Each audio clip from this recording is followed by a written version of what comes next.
Let's talk about Tropical Storm Isaias, which has just made its way up the East Coast. That's right. Now, some researchers are predicting that this could actually be one of the most active Atlantic hurricane seasons ever. Not the news we want to hear. The low-hanging fruit here, of course, is 2020, of course, right?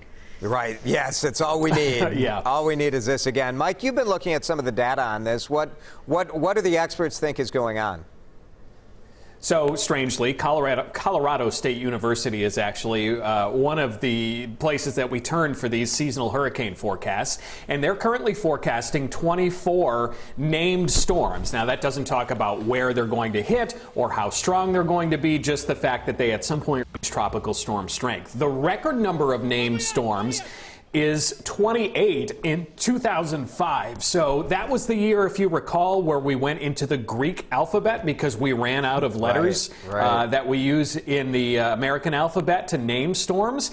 And even if we got to 24 and not quite the record, the 30-year average for the number of named storms is 12. And we've had 9 so far. So this has been a very fast start to the hurricane season. And actually, the middle of August through September and early October is typically the most active time of year for hurricanes and tropical storms, even though the season starts at the beginning of June. They're forecasting a 75% chance of a major storm, which is a Cat 3, 4, or 5. That's a big hitting the United States. That's a big one.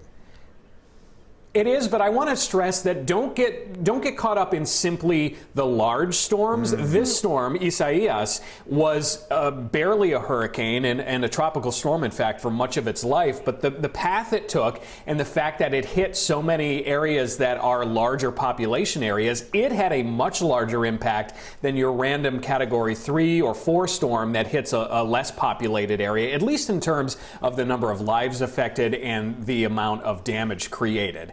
So yes, big storms are a big concern, but you can have a lot of damage even from the quote-unquote weaker or lesser storms. The researchers said that, always with hurricanes when they're looking at this, it's the hotter, warmer ocean water that's going on. But they say climate change boosts this, but it's also part of a natural cycle, right, that's been going on?